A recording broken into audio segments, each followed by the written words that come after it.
So picture this. It's your first day of school, and you're excited to see your friends after a long summer. As you're finishing the dreaded review assignments, tragedy strikes. This was the story at Perry Hall High School in Baltimore County, Maryland. Janay Morant was there that day and shares her story. Sophomore year, first day of school. Everyone's like going to their first half of classes, and our classes, like our school is pretty big, so everyone goes to like their assigned lunch. So we're in our class. A couple of my like peers or whatever, like we're taking like a quiz, and we hear like this loud noise, and it kind of sounds like if since we're on the first floor, like a chair fell on the second floor. So we just keep on taking our test, and then we see these three guys run past our door. And our teacher is like, oh my god, like, I hope no one's fighting. No one really knows what's going on. She just shut the door and we kept on taking our test. And then our assistant principal comes on and he's like, code red, code red. And everyone's like, ooh, code red. What's going on? So we're like doing our lockdown procedure drill. No one's taking it seriously because we think it's like just a drill. And then our teacher is online and she's like, oh my gosh, we're on CNN. There's a shooting at our school right now. And we're like, oh my god, like, so this is legit. Like, who got shot? Everyone's like trying to figure out what happened, where it happened.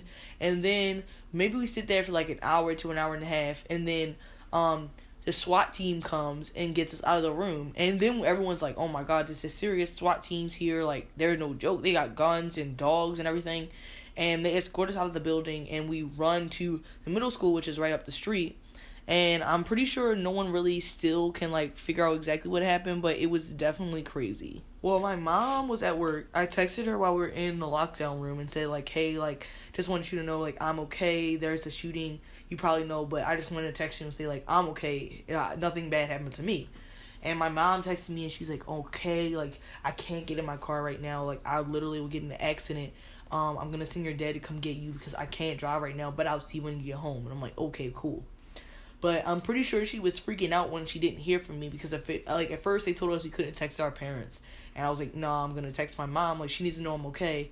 And then they made us turn our phones off because they didn't know if, like, the kid had, like, an accomplice or something that he's texting to say, like, okay, you shoot up this half, I'll shoot up this half. Almost 6 years later, Janay is still affected by this day.